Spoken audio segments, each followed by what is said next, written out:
Yo, what's the deal? What is the deal? What's the deal?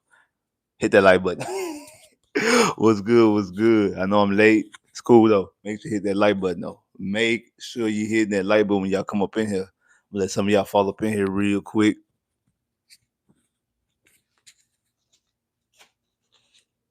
Make sure you hit that like button. What's good with you, bro? What's good with you? What's good with you? What's good with you? Already.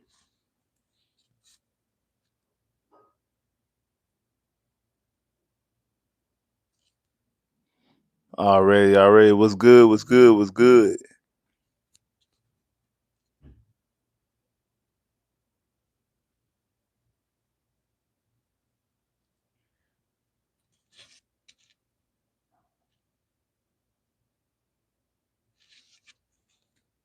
What's good? What's good? Make sure you hit that like button when y'all come up in here now. Already.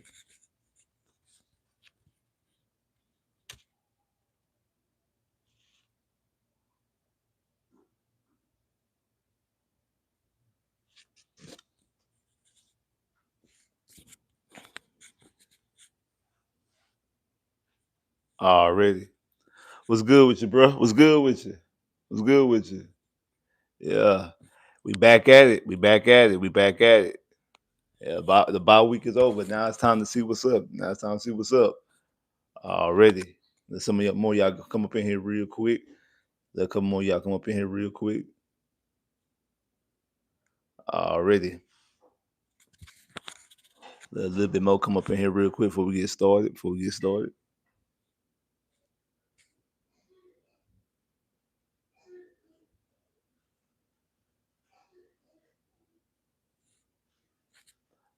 What's good with you? What's good with you? What's good with you? What's good with you? Already.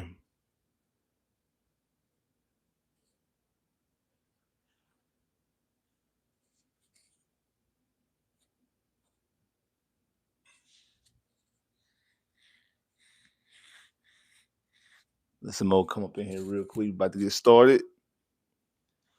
I know I'm late. I apologize. I was supposed to start at 8:30. I get it.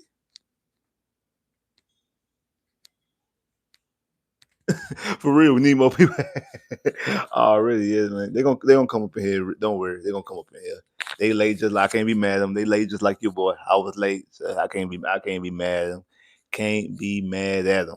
Can't be mad at them. Can't be mad at them.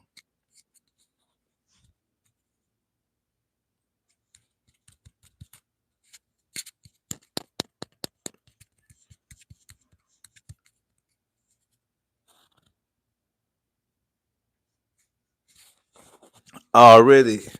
What's up, YouTube? Your boy back once again. And hey, the bye week is over, and the Houston Texans travel all the way to the West Coast. Monday night football, a late Monday night football game. This game is like at 9 o'clock. The game starts at 9 o'clock. A 9 o'clock game. So it's like this is going to be a late game on Monday night versus the Seattle Seahawks. Will be the last game of the week, coming off a bye week. And we're going to see if what we've seen the last 5 quarters of offense, that no, the last quarter against Tennessee and the entire game against Baltimore, the last time the Texans were on the field, was that just against two bad defenses and two bad teams, or had the Texans actually turned the corner? Have the Texans like finally ignited a spark in this offense? Are we finally seeing something that we're supposed to be seeing with this offense? And we're going to get the real test on Monday because this is a legitimate team. This is a team that has a legitimate defense. They have, especially their front. Now, their secondary, a little weak in the secondary because they've had some injuries. I'm not sure if Witherspoon is going to be playing. It seems like they possibly might have given up on Tariq Wheeling, because he's like not playing all. They're treating Wheeling, they're treating Tariq Wheeling the same way that we treat C. Harris, healthy scratches. It seems like they might have given up on him. I know it was talks earlier during the offseason, if I'm not mistaken, like during the training camp, they were talking about moving him, and they have yet to move him. So, hey, who knows if they maybe that's what they're doing. They're trying to hold out until they can move him. I have no idea exactly what that situation is, but the rest of their secondary, It seems like it has been banged up for the past couple of weeks. Not for sure exactly what's going to happen on Monday, if they're going to be there Monday, but it doesn't matter because the problem really lies with that front. They have a ferocious front. They're able to get to the quarterback. They're able to put pressure on the quarterback. Last week against Jacksonville, they pressured Trevor Lawrence over 50% of his passes. He was receiving pressure. That don't mean he was sacked 50 times, but it does mean that they were able to pressure. They made the pocket uncomfortable, made him uncomfortable. He was getting hit and had to rush the ball and things like that. He was getting pressured at least 50% of the time that he dropped back. That's alarming. You don't get pressured 50% of the time of your dropbacks. That's alarming. This front is a for real ferocious front. And then we all know what's going on the offensive side of the football, especially with JSN playing like I don't think he's the best receiver in the league. I still think that goes because we just seen what Jamar Chase did last night. I think it's still either Jamar Chase or Jettis as to me they always go back and forth. They like 1A, 1B as far as the best receiver in the league. But JSN is actually pleading his case that at the very least being a top 5 receiver. And like I said this a couple weeks ago. That I had to knock Nico out the top 5 ranking a couple weeks ago. So I think JSN has put himself in there. You also got Abuka in Tampa Bay as well, but I think JSN definitely is making his strong case of being a top 5 receiver in this league the way he's playing this year. Because right now he's playing like he's the best receiver in the entire football league. So I don't think he's the best receiver, but he's playing like he's the best receiver in the league. So there's a lot going on with this team. And again, we're seeing a resurgence once again from Sam Darnold. Sam Darnold's putting on an encore from what he did last year. He's putting on an encore about what he did last year with Minnesota. So this is definitely a game that's very, very interesting. Like this is a very, very interesting game. And it's going to be an actual test to see have the Texans learn from the first 5 games, specifically the first 3 games, or was the last 5 quarters just kind of a fluke and just they were just playing against bad teams and bad defenses. So let's actually get into the numbers. So the Houston Texans, CJ Stroud, is thrown for 100 and 100. He's complete. I'm sorry. CJ has completed 102 passes off of 144 attempts for 67.8% completion percentage. Has thrown for 1,076 yards, 8 touchdowns, 8 touchdowns, 3 interceptions. Nick Chubb has ran the football 58 times for 249 yards, 2 touchdowns. Woody Marks, he's carried the football 35 times for 137 yards and a touchdown, but then he's also caught 6 passes for 95 yards and a touchdown. Nico Collins has caught 22 receptions for 312 yards, 3 touchdowns. Higg has caught 9 catches for 121 yards and a touchdown. Xavier Hutchinson has caught 12 catches for 110 yards and 2 touchdowns. And then Jaylin Noel has caught 5 receptions for 22 yards and a touchdown. Now on Seattle side, Sam Darnold has thrown 104 has completed 114 passes off of 161 attempts. Has a complete percentage of 70.8, so exactly like CJ, but he's thrown for 1,500 yards already. He's thrown for 1,500 yards, 1,541 to be exact. Has 11 touchdowns, only 3 interceptions. Kenneth Walker has ran the football 78 times for 364 yards, has 3 touchdowns. JSN has 42 catches, which is 5th in the league, and it's fifth in the league, and he's also caught 696 yards, which leads the NFL. He's the NFL leading receiver in yardage, 696 yards, 3 touchdowns. Cooper Kupp has caught 23 receptions for 216 yards and a touchdown.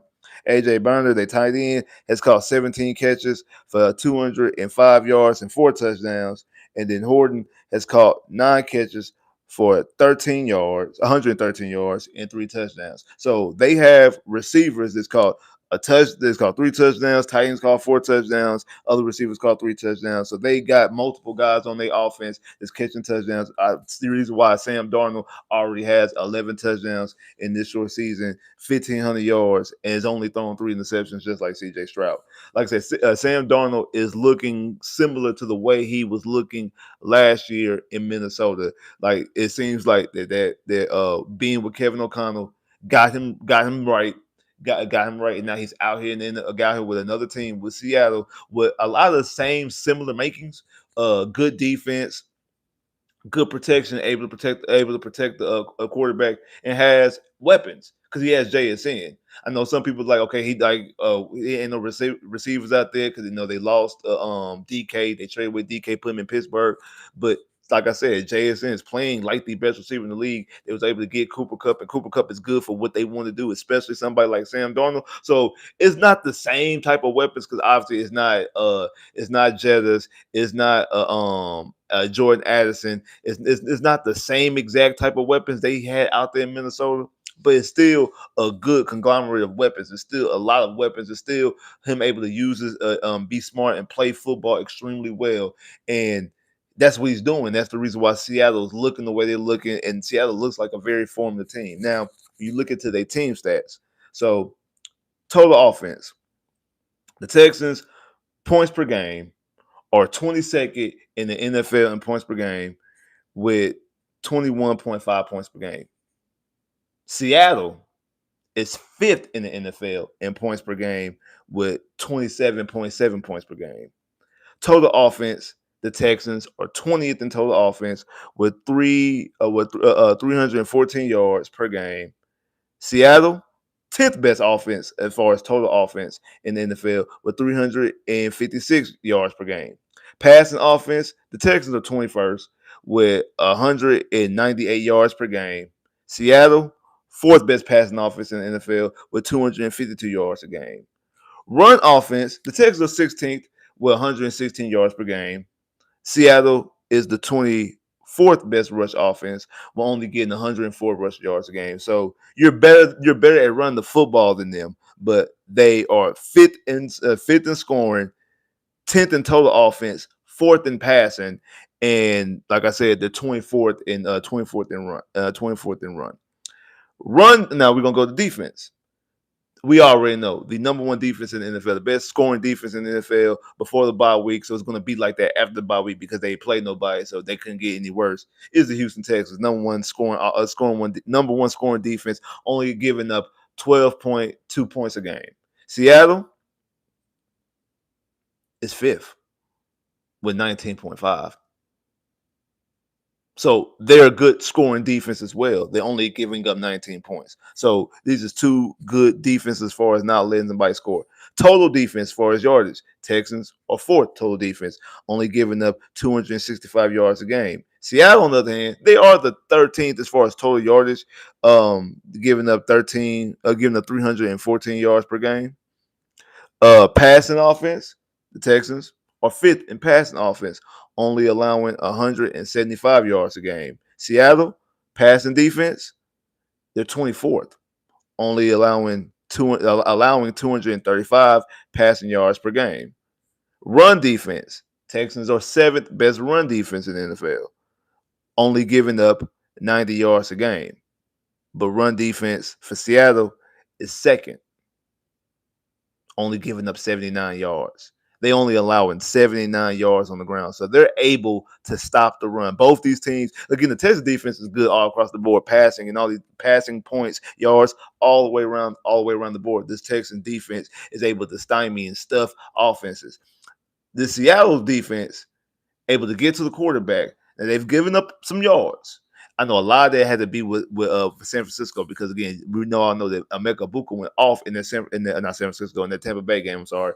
So we all know that Buka went off in that Tampa Bay game. I think Buka had like 163 yards in that game, and he just went completely off. Baker went completely off, and I think that Tampa Bay, my opinion, I think Tampa Bay, if not the best team in the NFL, is definitely top 3. I think Tampa Bay is a top 3 team in the NFL, and I think if they don't get the bye week as the number 1 seed in the NFC, they're going to be the number 2 seed. That's why I think Tampa Bay is just that good. For me, watching them in person versus Houston, and also watching other games I've seen and highlights and things like that, I think that the Tampa Bay Buccaneers are the best, was one of the best teams, if not the best team in the NFL. They're definitely top three. So what they was able to do in Seattle, I'm not surprised with, and I'm not surprised that Seattle lost that game and also struggled in that game as well. But I do think, obviously, like I said, I do think that Seattle is a good team. And when you look at these numbers, like I say, they're the number fifth scoring defense and the number second run defense. But again, everything else is like slightly above, I mean, total defense is slightly above average, and then passing defense is below average. And I think a lot of that had to do with that Tampa Bay game. We all know the Texan defense is their lowest ranking is seventh in run because of the number one scoring defense, number four total defense, number five passing defense, number seven rushing defense. When you look at all those type of numbers, you're looking like, and you are the best. In my opinion, you are the from across the board, from cover to cover, like they do when you used to talk about with CDs, from cover to cover. They are the best complete defense. But obviously, we know what the struggles are. The struggles have always been the offense this season. Even with the two explosion games, the fourth quarter against Tennessee, and then the explosion that we had against the explosion that we had against the Ravens, still couldn't get Houston even into the top 20 in offensive categories. Like they still can't get into the top 20 in offensive categories except running. Shout out to that boy. Shout out to that boy Chris for the super chat love. Definitely appreciate that. Shout out to that boy Chris for the super chat love. Definitely appreciate that. Keep an open mind. Talking Nico. Keep keep open mind talking Nico Jackson. Oh, I guess he's talking about Jackson, Virginia. Jasmine Jimmy right now. CJ said that problem. Jackson is one of the best players he's ever played with. I think tonight is going to get over 350 yards receiving. Isn't doing Nico dirty. Shout out to Christopher Super Chat Love. Definitely appreciate that. Yeah, he's not getting 16 receiving and 16 receptions and 350 yards receiving. He's not doing that. But I'm pretty sure that he feels like that's one of the best players he's ever played with. It should be one of the best players he ever played with. I mean, uh, um, I mean, a lot of people were wanting the Texans or anybody, but specifically the Texans wanted the Texans to draft Jackson Smith-Njigba before we even drafted CJ. Like it was people who like when it was talking about drafting Bryce and things like that. A lot of people wanted JSN, and we didn't see it for the first 2 years. I mean, we really didn't see it his rookie year, and then last year he started to come into his own, but it wasn't to the level we're seeing it now. Now we're seeing it year three, and we're seeing it pay off. But the thing is, that's what we've seen with Nico. We didn't see it out of Nico year one and year two. Year three, now he did get CJ year three, and again, I guess maybe JSN was playing with Geno, and I guess maybe like obviously Sam Darnold's a better quarterback than Geno. Uh, that and sometimes it take guys to their year three. I mean, also we're starting to see it with Hutch a little bit this year. I want more out of Hutch, but we're starting to see Hutch finally got to the end zone this year. So sometimes it do, especially with some of these receivers, it takes them year one, year two, year three. So that's why people shouldn't be all that out on Marv right now, even though we have seen players come out the gate like Jettas, like I said, like Jettas, like Jamar Chase, like Malik Neighbors, like we're seeing Abuka right now, like we're seeing Puka Nakua, like we seen Tank Dell. Like we some of these guys we have seen year one, game one, day one. They come out there. They come out there.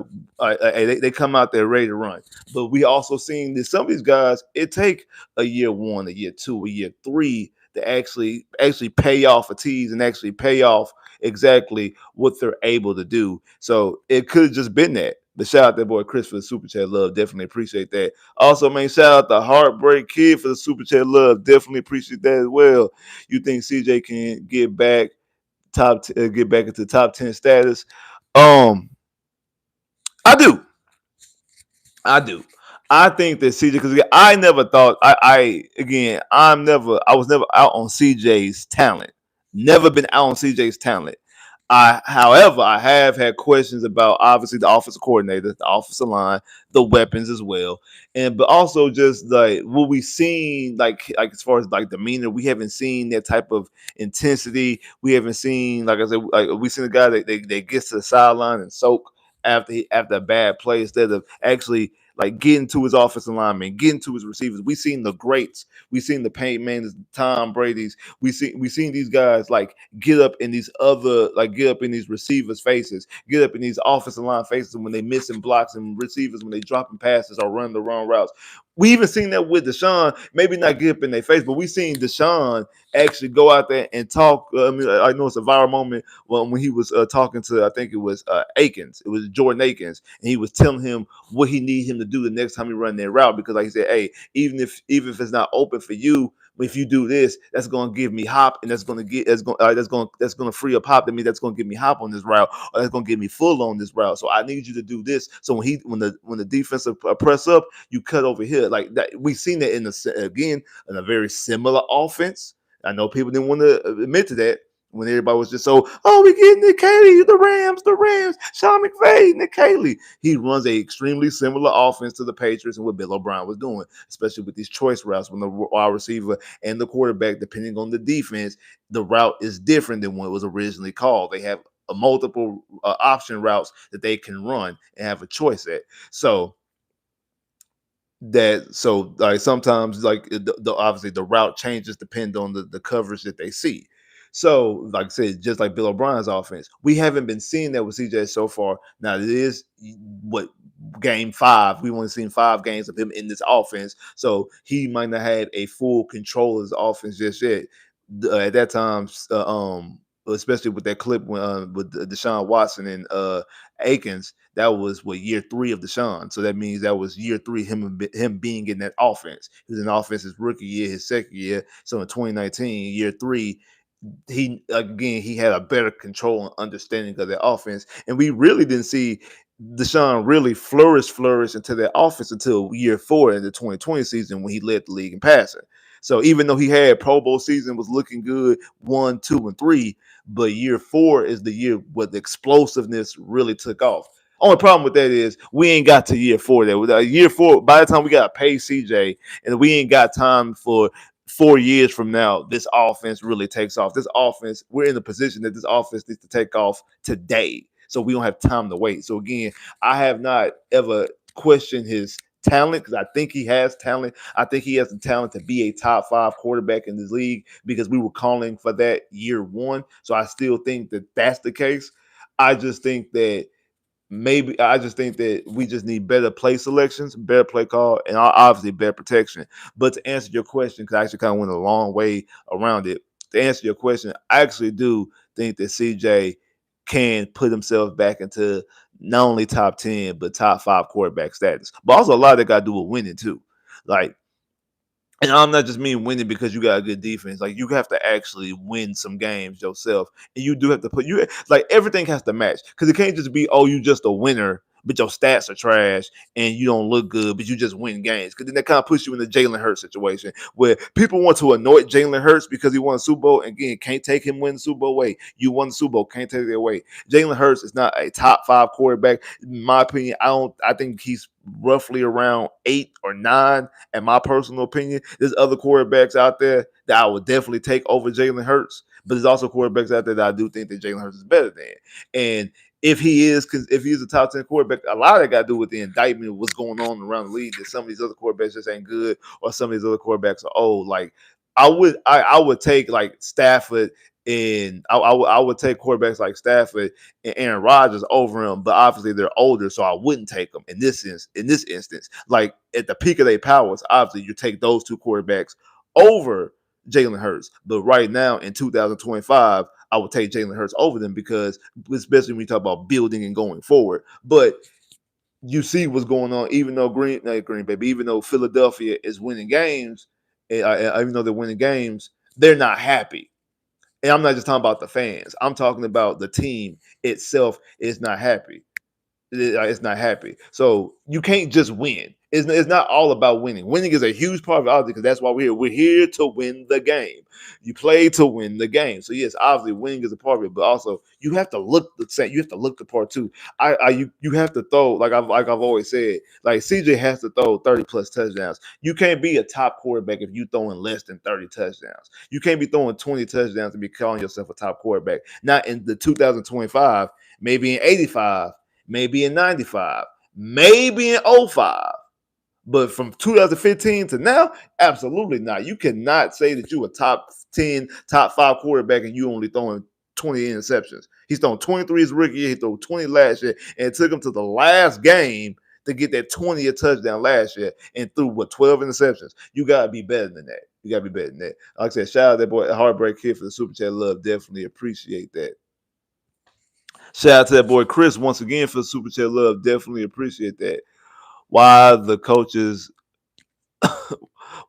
gassing up Seattle so much as if the Texans can't win. Did Chase or Higgins turn their season around and chase the best receiver in the NFL in 2025?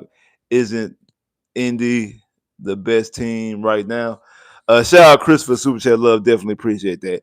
I do think that Indy has the best record in the NFL. They're 5-1. They're the best complete record in the NFL. I don't think Indy's the best team in the NFL right now. I do think they're the best team in the AFC. As of what I've seen, they're not the best team in the NFL. I think the best team in the NFL is either Tampa Bay or Tampa Bay or Detroit. I think those are the two best teams in the NFL, in my personal opinion. In my personal opinion, I think those are the two best teams in the NFL. I don't think that Indy is the best team in the NFL. I think Indy is the best team in the AFC as it stands right now. But the Chiefs are coming. Like, surprisingly, like the Chiefs are starting to look like Patrick Mahomes is starting to look like Patrick Mahomes.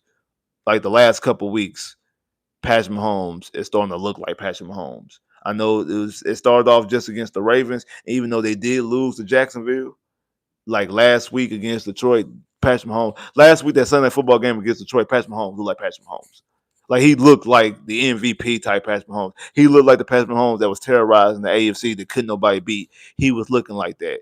Now, right now, technically on the outside looking in the playoffs, Kansas City might go on some runs in the next couple of weeks, and we might end up looking at Kansas City as like a top seed again in the AFC, surprisingly to nobody because it's Kansas City. And that's the reason why, even though Kansas City was 0-2, KC fans and NFL people wasn't panicking because of who they had at quarterback and what they seen that quarterback do. But shout out Chris for Super Chat love. Definitely appreciate that. Oh, I didn't answer your question about Seattle. Seattle is a good team. Like Seattle is a very good team. It's a very solid team. Like I said, I think it's very comparable to last year's Minnesota team. I think Sam Darnold has put himself back in another situation. He made the smart decision by going over there to Seattle. They have weapons. Like I say, JSN is playing like the best receiver. I don't think he's the best receiver. I agree. It's either Jamar Chase or Jez. I'm not going to just sit and say that Jez doesn't belong in that conversation. It's definitely between those two, though. It's completely between those two. Those are my two favorite receivers in the NFL. Like hands down. Those are my two favorite receivers in the NFL. Hands down is Jettis and Jamar Chase. I think those are the best receivers. I got both of them on my fantasy. I got Jettis in one league. I got Jamar Chase in another league. And even without their quarterbacks, they still make plays for your boy. So they are my two favorite. They are my two favorite receivers in the NFL without question. I like Nico Collins a lot. Those are my two favorite receivers in the NFL without question. I don't even think about it. Those are my two favorite receivers in the NFL. So I agree with you on that. But JSN, I ain't gonna lie, JSN is playing out of his mind. Him and Abuka are playing out of their mind, and they coming like they coming for that wide receiver U title. Cause I know you got Jettis, you got Jamar Chase. I mean, you got Malik. I do believe Malik Neighbors. I know I hate that Malik Neighbors got hurt because I do think Malik Neighbors is one of the ones. I don't know if he ended up being the best receiver in the league. I do believe that Malik Neighbors is one of the ones. BTJ, like BTJ had a good season last year. This year, like BTJ got the drop seats like a mug. But like Ohio State though, the way JSN playing, Ibuka playing without no quarterback, what Garrett Wilson be doing. I mean, Chris Olave is Chris Olave just a concussion issue for him. Like the weakest receiver from the whole Ohio State thing is actually the one who was drafted first. The highest is Marv. Marv is probably of all the NFL receivers from all the Ohio State receivers in the NFL. Like he's the weakest right now. He's the weakest right now. And like I said, LSU really, as of right now, in today's NFL, only got 4. Ohio State got like about 7 of them. How many is that? There's JSN, Ibuka, uh, Olave, Wilson, and Marv. That's 5. They got 5. They got 5, and they all are the best receiver on their team. And one of those teams have what's his name on it? Have Mike Evans on it, and Ibuka took that from Mike Evans. I'm sorry. I'm sorry to all my Aggie fans out there. Yeah, Ibuka and all the people out there in Galveston. Shout out to all the Aggies and shout out to all the people in Galveston. I'm sorry. I'm sorry about that. But yeah, Ibuka then took that from what you call it. Ibuka is the best receiver in Tampa Bay. He's their number 1 receiver. He took that from Mike Evans. But like I said, shout out Chris for the super chat love. Definitely appreciate that. But man, but like I was saying though, the Texans got. This is going to be a tough matchup. This is definitely going to be a tough matchup. This is not a walk in the park. This is not an easy matchup. This is definitely a tough matchup. And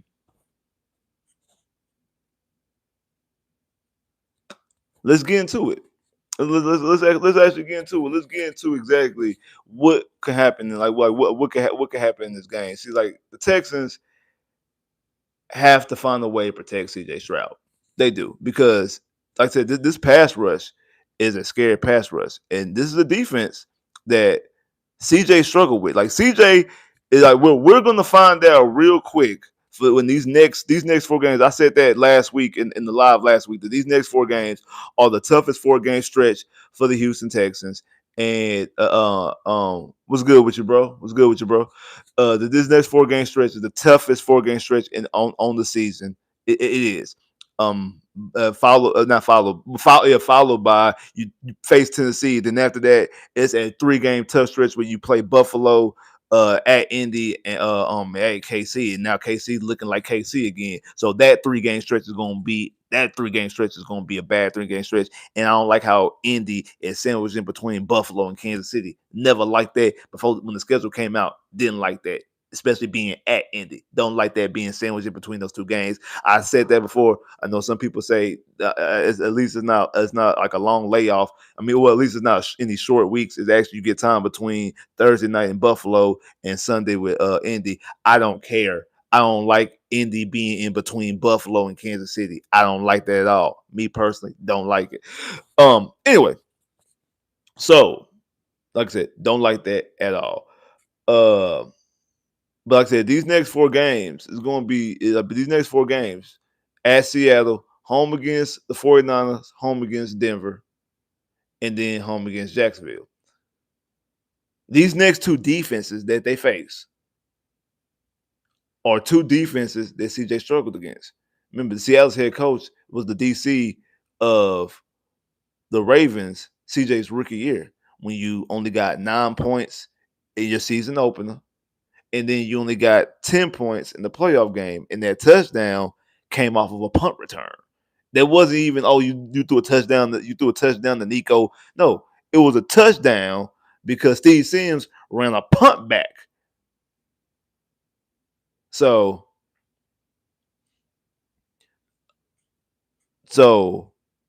when you look at that, when you go back and you look at that right there, that's not that. It's just not. It's like that's a defense that CJ had fits with. He knows how to confuse CJ. He knows how to pressure CJ. And then the following week when you play against the 49ers, CJ struggled against Robert Salah defense against the Jets twice the last 2 years. His rookie year and then last year, even though Robert was gone, he was fine. They were still running his scheme. So those was two schemes. So the next 2 weeks, CJ's going to go up against two defenses schematically wise that he struggled with, and then Denver is a good defense, and then the Jags. Even though it's the Jags, well, you know what? It might be just the Jags. They beat you a couple weeks ago. They beat you 3 weeks ago, right? And so that game is the most important game because they've already beaten you. So the best you can do is tie with them because you can't sweep them. So you can't get the tiebreaker that way. The best way you can do is beat them and then either hope you have a better record than them later on or you have a better divisional record than them later on. Because if they beat you, it's kind of a wrap when it comes to the division. Like you're going to need a lot of help to get back into the divisional side of it. You beat them, you now even the playing field with them. And then now you have to make sure that you can do something with Indianapolis. But that's trying to put the cart before the horse. That's trying to put the cart before the horse. So dial that back. We still talking about Seattle right here, right now on Monday Night Football. And that game right there, like I said, CJ has struggled with this defense. And this defense knows how to get to CJ. They know how to put the pressure on CJ. They know how to get to CJ. They know how to put pressure on him, know how to get to him. And this is the defense that CJ struggled with. And this defense, like I said, this front is able to get to the quarterback. This front's able to get to the quarterback. Now, CJ's going to do a good job of reading what this defense is doing because there's actually moments, there's actually things in this defense that CJ can exploit. Because last week against Jacksonville, they went from playing zone and then I think in the second quarter and obviously to the rest of the game, they switched up and then went to man. And they played a lot of man in the rest of that game. And BTJ was dropping passes. Trevor Lawrence was just not a good quarterback because I don't think Trevor Lawrence is a good quarterback. And he wasn't able to capitalize on those one-on-one matchups. I need CJ to be able to capitalize on those one-on-one matchups. That's what I need. I need CJ to be able to capitalize on these one-on-one matchups. That's what I need him to do. I need him to be able to capitalize on these one-on-one matchups. That's what I need him to do. I need him to be able to capitalize on these one-on-one matchups. And I think he can. And the thing is, do we have the receivers to actually beat man-on-man coverage? Obviously, Nico can. Nico can. Nico, I feel like because I do think that Nico is in that realm of being a top 5 receiver. They voted him to be a top 5 receiver. I came into the season thinking he was a top 5 receiver. So I believe Nico Collins can beat one-on-one coverage. Higgins, no. Hutch and Kurt, can they beat one-on-one coverage? Can they be able to beat one-on-one coverage? I don't know. But like I said in my video earlier this week, if you ever check that out, go check out who I think can be the key to this game, who I think will be the key to this game. Jaylin Noel.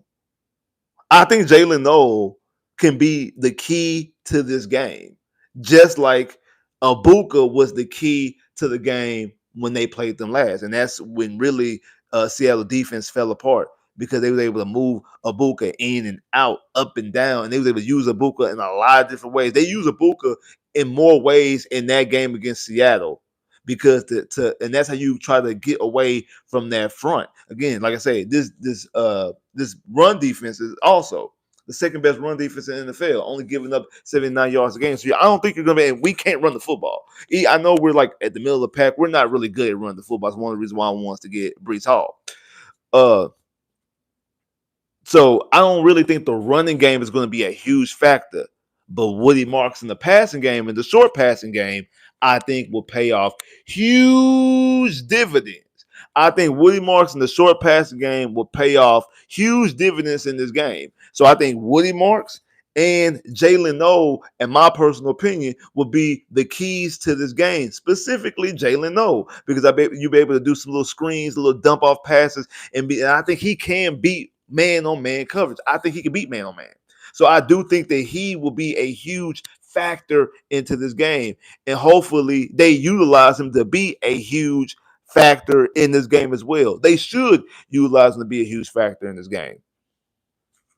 They should be able to utilize him to be a huge factor in this game. I think he should be. I think he will be, and I think he should be. Another person who I think will be a huge factor in this game, who I think is a real key to this game, Derek Stingley Jr. This is why you paid Derek Stingley Jr. This is why you made him the highest paid cornerback in the NFL. This is why. It's for a game like this. JSN is playing like the best receiver in the NFL. I need Darius Stingley to take I need him to take JSN out the game.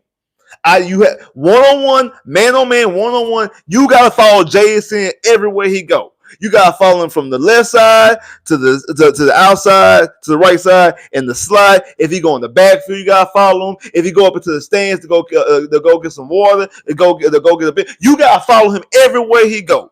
You gotta be his shadow everywhere. Everywhere JSN is, that's where Darius Stingley need to be at. He need to be up on him like a damn shadow. Everywhere he go, he need to be right there. That's why you pay Darius Stingley Jr. It's for this game right here. He's supposed to eliminate and take him out of the game.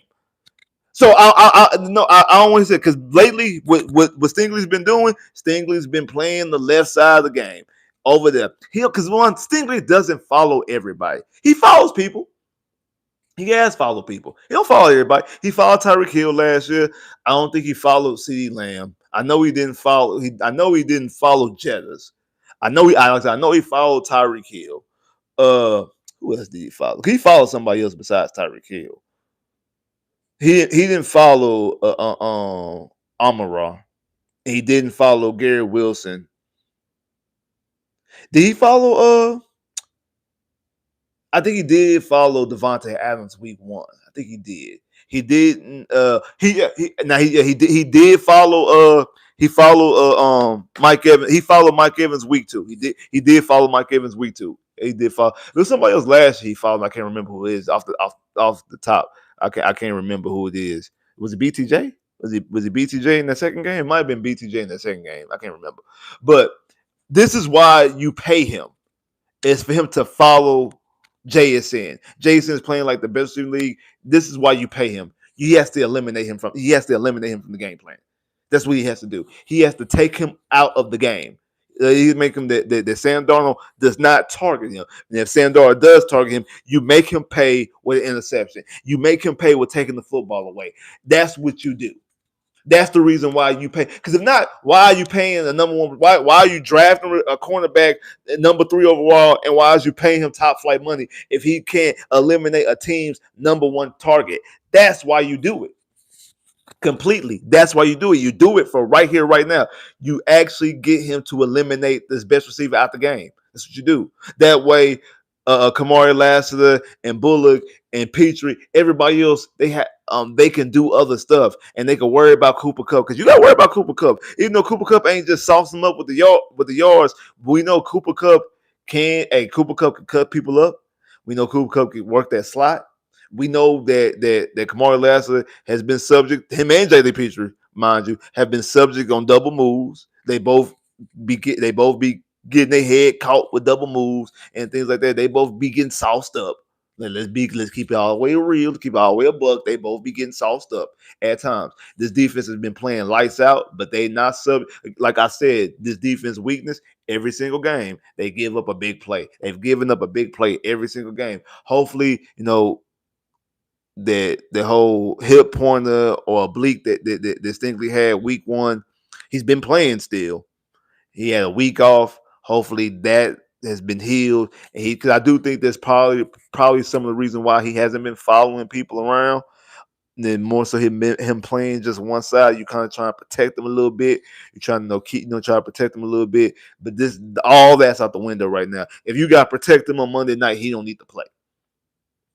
All that's out the window right now. If you got to protect him on Monday night, he don't need to play. He needs to be one-on-one with JSN and make sure that JSN does not beat you. Make sure that JSN has his worst game of the season. You have to make sure that JSN is irrelevant throughout this entire game. This dude's out here catching with 72 catches.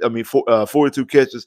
Already he's 4 yards away from 700 yards already on the season. He's already 300 yards away from 1,000 yards. You have to make sure that he don't get 100 yards closer.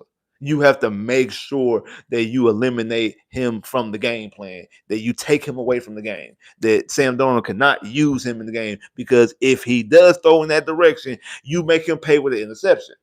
That's point blank, period. You make him pay with interception. If he looks over there, he's throwing towards 24, and 24 takes the football and is running the opposite direction for the Houston Texans. That's what you have to do. Hold on, wait a minute. I seen two of them.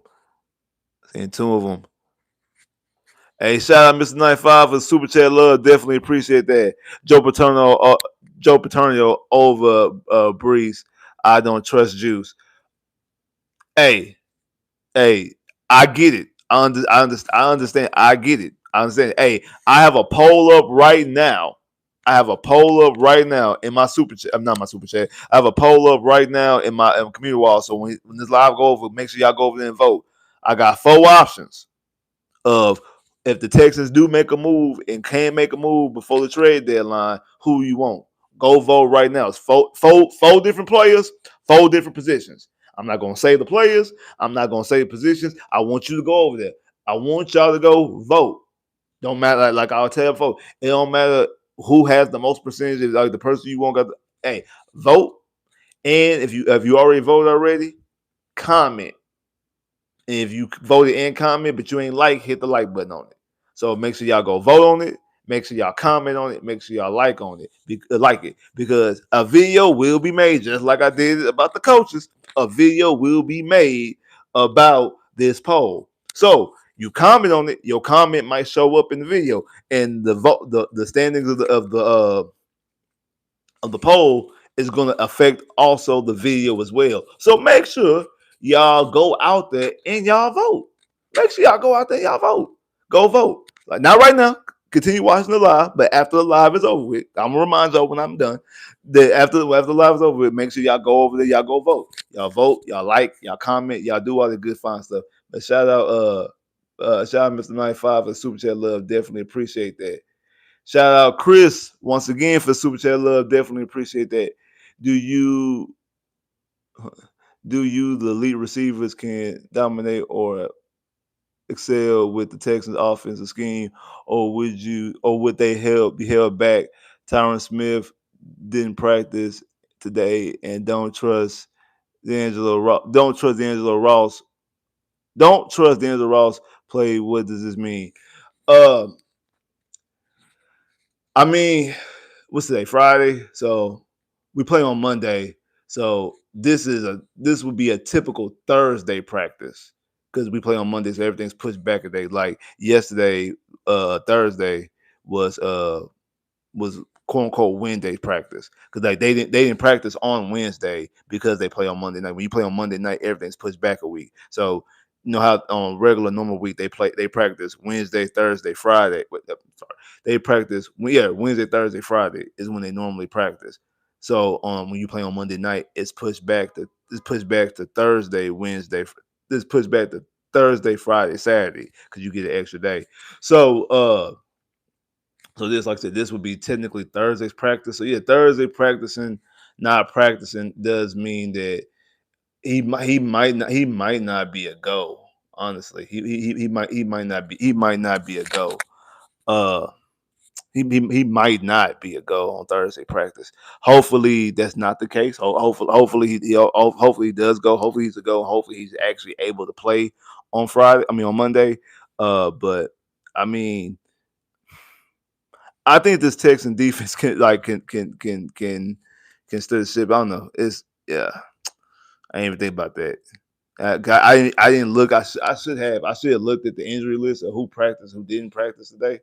I didn't even think about doing that. That actually slipped my mind. But like I say, shout out Chris for the super chat love. Definitely appreciate that. But yeah, they is concerning him not practicing. Like I said, because this is Thursday's practice. This would be considered a Thursday practice. It still got one more day. So tomorrow's the big day. If he doesn't practice tomorrow, they're not playing.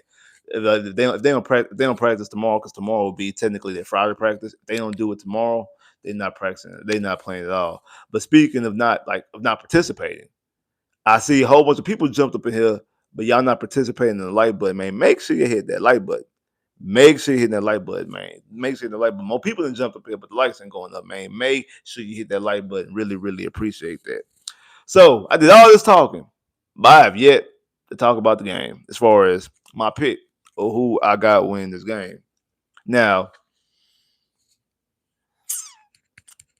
The Texans are a 3-point underdog in this game. Seattle's a 3-point favorite. The over under is 41. That's the over under total points, which means they like so which means they're looking at probably like a 21-20 game. That's 41 points. So again, they got Seattle winning. Obviously, like they got Seattle winning by 3-point favorite. So I guess that means what? No, because that wouldn't be 41. So would that be what? Hmm.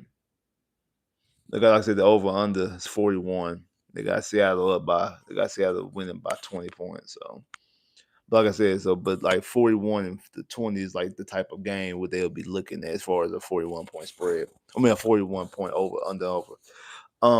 Like I said, it's a good defense. A dominant pass rush, able to get to the quarterback. Like I said last week against Trevor Lawrence, was able to pressure Trevor Lawrence over 50% of his dropbacks. We all know that the passing offense, as far as protecting CJ, has been, even though it's gotten better over the past couple games.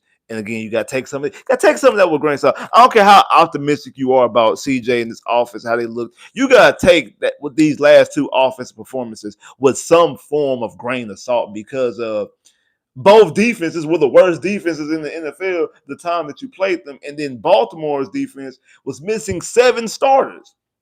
So you have to take those efforts with somewhat of a grain of salt. Somewhat of a grain of salt. No matter how optimistic you are, you have to take it somewhat with a grain of salt. You just have to. You just have to. Like you just have to, or you're just being completely ignorant if you're not. You have to take it with some form of grain of salt that they were playing against some bad defenses, and they caught some bad defenses and caught some defenses being weak. So the thing is, can they build upon that? Can they take what they seen out there and continue to build upon that, or will they revert back to how they looked the first 3 games of the season? Like I said, both defenses are elite scoring defenses. The Texans have the best defense. I don't think it's going to be a lot of points in this game. I don't really think it's going to be a lot of touchdowns in this game. I think the maximum of touchdowns combined is 3, which means one team scores, one other one scores 2. That's why I think it's like the maximum of scoring that happens in this game as far as touchdowns. I don't think it's going to be a lot of touchdowns.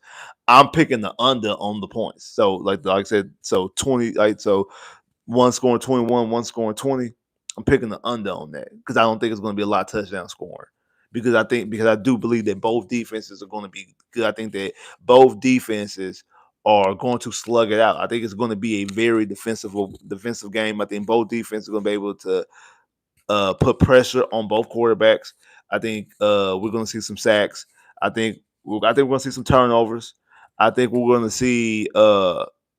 I think it's going to be a hard hitting game. I think it's going to be a classic black and blue type game. Think of the old Pittsburgh Raven games back in the early 2000s. Those black and blue games that people think about SEC football when you talk about college football and stuff like that. I think it's going to be that type of game.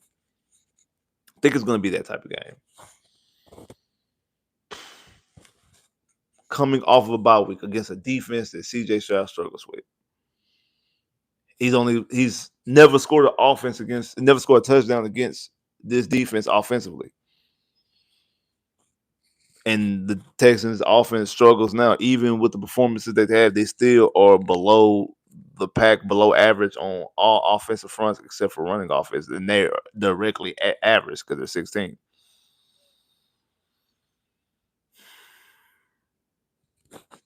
I got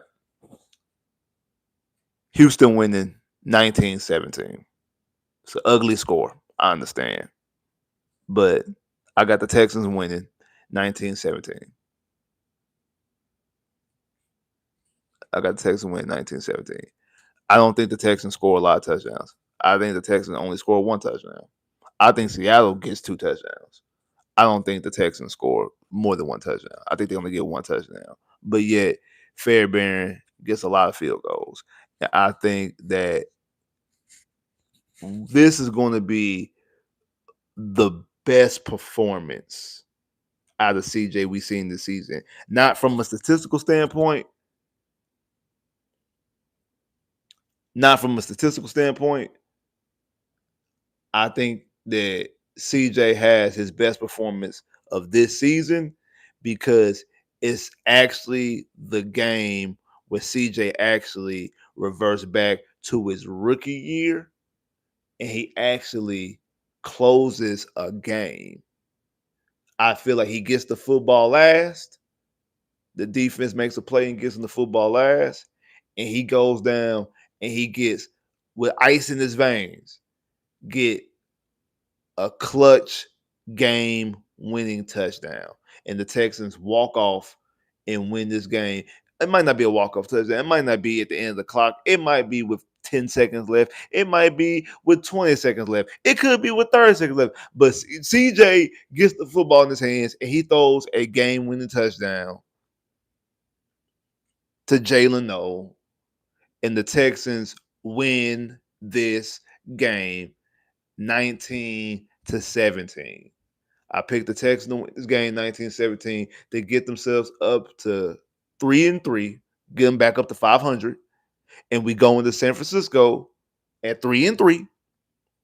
Home against San Francisco at 3-3. And we win the first game of this extremely tough 4-game stretch. I know some people are mad, like you picking. Yes, I'm picking the Texans to beat Seattle. Yes, I am. I'm picking the Houston Texans to defeat the Seattle Seahawks.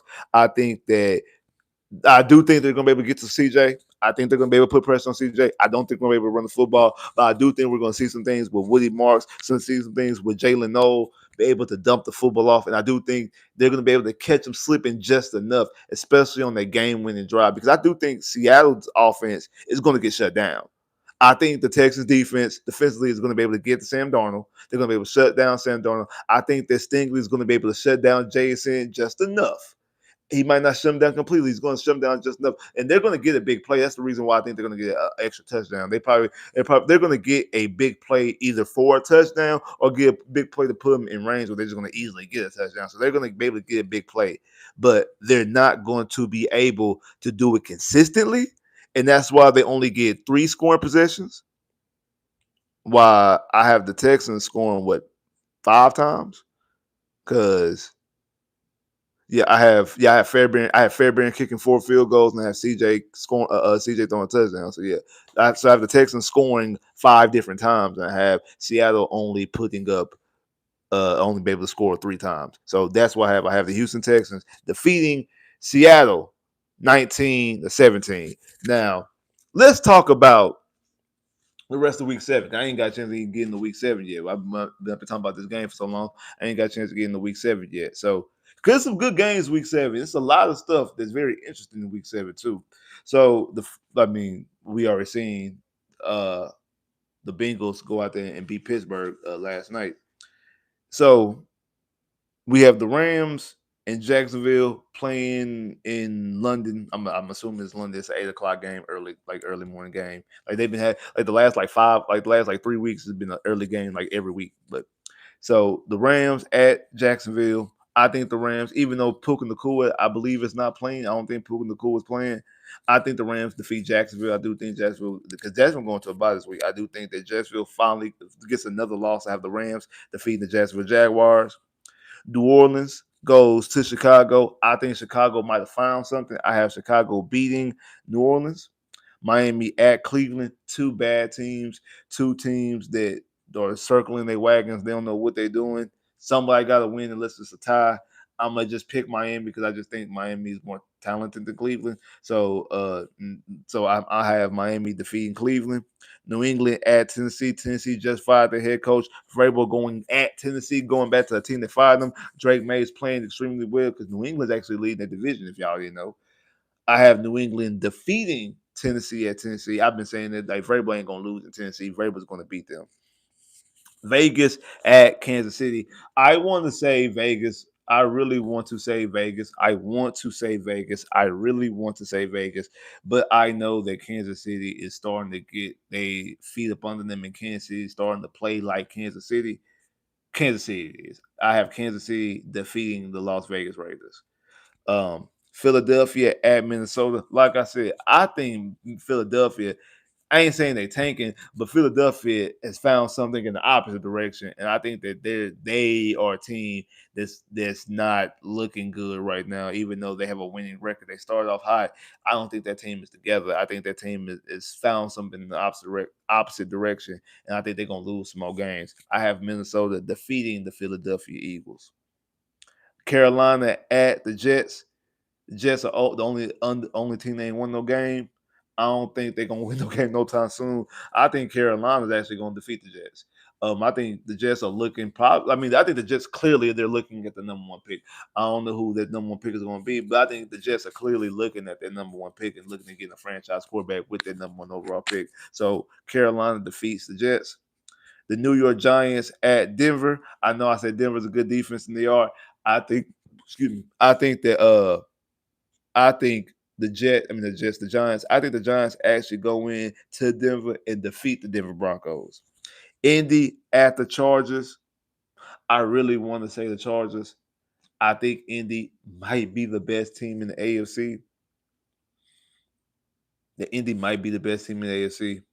The Chargers haven't really looked. The Chargers, another team that started off hot. They've kind of cooled off some the last couple of weeks.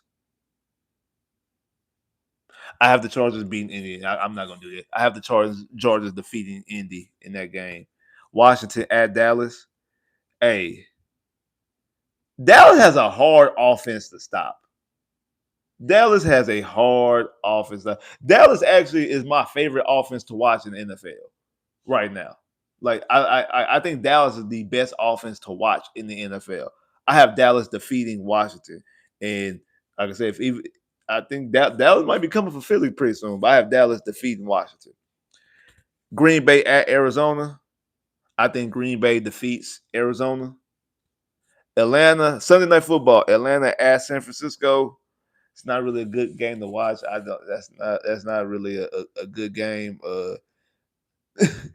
I bet the NFL wish they would have flexed that Washington Dallas game some. I have San Francisco defeating Arizona. I mean, I had San Francisco beating Atlanta because I'm just not a fan of Atlanta. Even though Atlanta won last week on Monday Night Football against Buffalo, but I have San Francisco defeating Atlanta. Now the first Monday because there's two Monday nights. The Texans in Seattle is the second Monday night game. The first Monday night game is probably the best. Not probably. This is the best game of the week. It's definitely the game of the week. It's definitely the game of the week.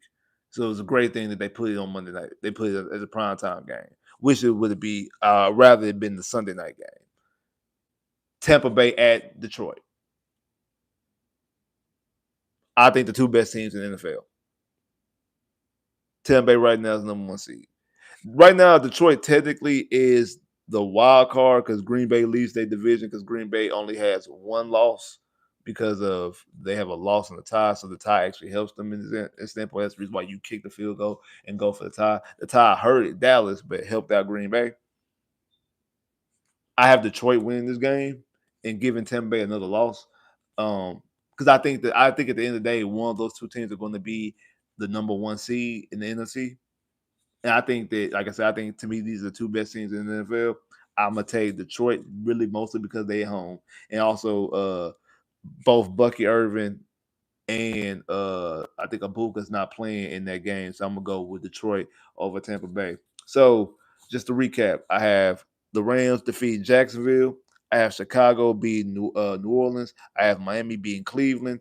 I have New England beating Tennessee. I have KC beating Vegas. I have Minnesota beating Philly. I have Carolina beating the Jets.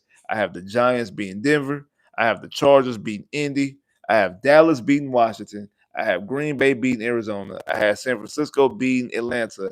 And I have Detroit beating Tampa.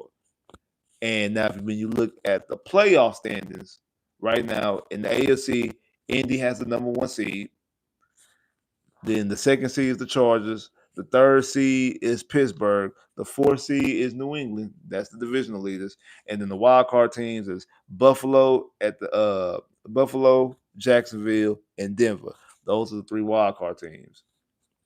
On the NFC side, Tampa Bay has the number one seed right now. Then you have Green Bay. The second seed, the 49ers, the third seed, and the fourth seed is Philadelphia. Those are your divisional leaders. And then the wild card teams are Detroit, Seattle, and the Rams. So the AFC South has two teams in the playoffs with Jacksonville, Indy, and the AFC West has two teams with the Chargers and Denver. Oh, and then the East. The East got two teams with Buffalo and New England. So yeah, the NFC North, surprise, the NFC North with Lamar Jackson, with the Ravens and the Bengals. The only division that only has one team in the playoffs in the AFC, and it's neither one of those teams is Pittsburgh. But that's because we know Lamar Jackson and also Joe Burrow hurt. On the NFC side of the football, you have, like I say, Tampa Bay. So you have the NFC West has three teams. They got the 49ers, Seattle, and the Rams. Only team that ain't made the playoffs in that division is Arizona, because Philly by themselves, uh, Tampa Bay by themselves. Oh, and then the North has Green Bay and Detroit. Forgot about the North. Yeah, the North got Green Bay and Detroit. North got Green Bay, Detroit, and the West has three teams. Has the 49ers, Seattle, and the Rams. So that's how the playoffs looking. And like I said, the playoffs start right now. Again, Green Bay, not Green Bay, but Indianapolis and Tampa Bay, both of those teams will have buys. The the Chargers will host Denver. Pittsburgh will host Jacksonville. New England will host Buffalo. And on the NFC side, Green Bay hosts the Rams. The 49ers host Seattle. Philly hosts Detroit. That's how the playoffs will stack up if the playoffs will start tomorrow. But we know the playoffs don't start tomorrow. The playoffs will start until January. Yeah, the playoffs start in January, but that's how some of that stuff look right there and then. But like I was saying, y'all, like I think that, like I said, these next four games is the toughest 4 game stretch for the Houston Texans. They get a break. I don't even want to say a break because I scratch that. I apologize. It's not really a break. This the next 4 games, tough 4 games. You have Tennessee, which could be a team that you kind of gloss over actually. So actually, Tennessee's actually is a dangerous spot because it's at Tennessee. It's not even at home. It's at Tennessee, and you have Jacksonville, which is a game that you have to beat. You have to beat Jacksonville, and then the game after the Tennessee game is a Thursday night game. It's on a short week. Thursday night, a Thursday night game on a short week, hosting the Buffalo Bills, which is an important game on a multitude of levels. So you can't. So really, that Tennessee game is actually a dangerous game because even though we beat them with 26-0, remember that game was 6-0 going into the fourth quarter. The game was 6-0 going into the fourth quarter. So you like you can't just gloss over that. That could be a very, very, very, very, very tricky game in this area, a very, very tricky spot. I've been saying I think that Indy game is in a horrible spot, being sandwiched in between the Buffalo Bills and Kansas City. I've been saying that. So, but these next 4 games, you got 3 legitimate defenses. 2 defenses that schematic wise, scheme wise, personnel wise, the way it's been called wise, have given CJ fits his 2 years in the NFL. We've seen it his rookie year and last year with these next 2 defenses, that style, that schematic. We've seen it. So that's something to watch, especially when your offense been struggling. It'd be different if your offense was the number one offense. And okay, it might be some struggles, but our offense has been clicking. Your offense already been struggling already this year, and now you're adding a monkey wrench in of a defense that he struggles with, even when he's clicking on all cylinders, is a problem. Then you have another just a solid good defense in Denver, and then you have a team that's already beating you this season. So these next 4 games are extremely crucial, and they're going to tell you a lot about this NFL season because luckily for the Texans did actually pick. Normally, starting off on 3 is bad, and it's kind of like, okay, starting off on 3 ain't no hope. Luckily for the Texans this season, is the season of all the seasons of the AFC to actually struggle in, because this season, AFC wise, has not been a good season in the AFC. That's why the Chiefs are out of the playoffs. Like this is not a good season far as record wise, the Chiefs were 2-3 just until they played last week, and now they became 3-3. So you could be on the same trajectory as them. So it is not now. This the NFC. The NFC is loaded. Like we've been saying that for the past couple of years about the AFC. We talk about the quarterback play and the teams and all this different type of stuff like that. This year is the NFC. The NFC is loaded. We seeing good football from the NFC teams, from Tampa Bay, from Green Bay, from the 49ers, from Detroit, from the Rams, from Seattle. Like the only team and the only team really of that mix that's in the playoffs of Tampa Bay, Green Bay, San Francisco, Detroit, Philly, Seattle, and the Rams that's actually been playing bad football of late is actually the Philadelphia Eagles, the defending Super Bowl champions, and started off the season 4-0. They're the only team that's really been playing bad football. Everybody else, even though they might got a loss or two on their record, for the most part, they've been playing good football. The NFC's been looking good pretty much almost from top to bottom. It's the AFC that looks extremely suspect. The AFC looks completely suspect. That's why, like when people say like, okay, Indy ain't played nobody. I mean, you can say the same thing about Buffalo. Buffalo has a worse schedule than record wise than Indy. Indy's had a tougher schedule.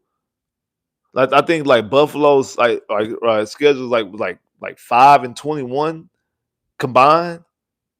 Like the teams that they played combined record was like 5-21. So like, and no one's going to question Buffalo. No one's going to question Buffalo. People question Jacksonville, but you're not going to question Kansas City because of the track record. Because there's a lot of that stuff got to really do with quarterbacks because it's Josh Allen, it's Patrick Mahomes. So you don't question that. You question Trevor Lawrence and Daniel Jones, and rightfully so. Those guys are MVPs, and one's been multiple MVPs, went to and won multiple Super Bowls. So yeah, they earned the benefit of the doubt. These other guys haven't done nothing in the NFL outside of win a playoff game one time. Both of them have one playoff game win their career. So they have been to the playoffs. They have one playoff game, and Daniel Jones won a playoff game on the road. So yeah, so there is that. So you do got to take those things into consideration. But this is a year that the Texans actually can obviously start off 0-3 and get back into it. And you got to do it. You got to start it Monday. Last game of this, last game of the week, Monday night at 9:00, ESPN Monday Night Football at Seattle. I ain't even talk about this. The 12th man. This is a team that has a good pass rush, and we're playing in the loudest stadium in the NFL. I ain't even talk about that. It's the loudest stadium in the NFL. This team has a pass rush that they can get there without blitzing. They get there with 4.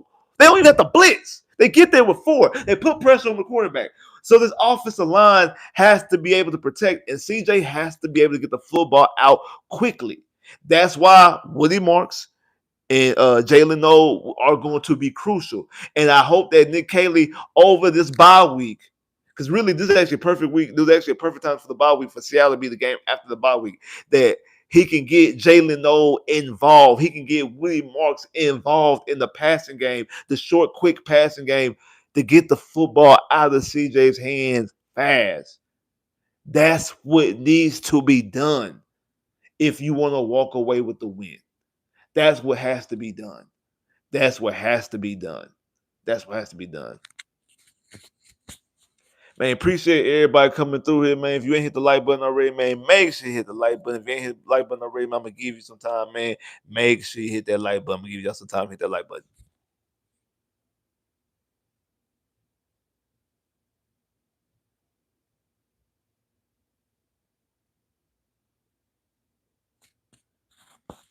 Already, like I said, man, appreciate everybody came through here, man. If you ain't hit the like button already, man, make sure you hit the like button. I'm going to give y'all some time. One more time.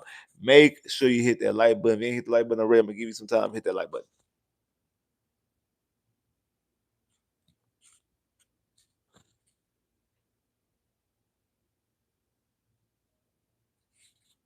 Already, man. Appreciate everybody that came through here, man. Everybody hit that like button. Everybody hit that super chat love. Definitely appreciate that, man. Y'all know how much that means to me every time you hit that super chat love. I definitely appreciate that, man. Thank you so much for hitting that super chat love. Definitely appreciate it. Make sure you hit the super chat love. Definitely appreciate that. Remember, after the game, Monday night is gonna be a late one.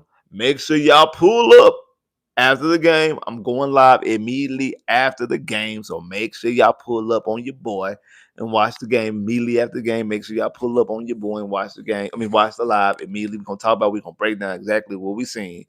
Like I said, if you haven't already, go to my community wall right now. It's a poll up of if the Texans make a trade before the deadline, who should they go get?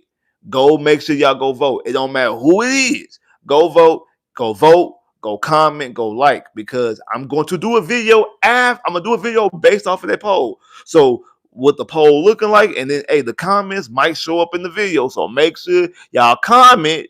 Make sure y'all comment, make sure y'all vote, and also share the poll as well and get other people involved. Really appreciate that, man. Definitely appreciate that, man. Appreciate y'all coming through here, showing your boy some love. Like I said, I have the Houston Texans defeating the Seattle Supersonics. I have the Houston Texans defeating the Seattle Seahawks 19-17. Monday Night Football. The Texans get back to 500, and that's what I got. Make sure y'all pull up. Make sure you hit that, click that bell, get more videos. Like y'all like, share, subscribe. I holla.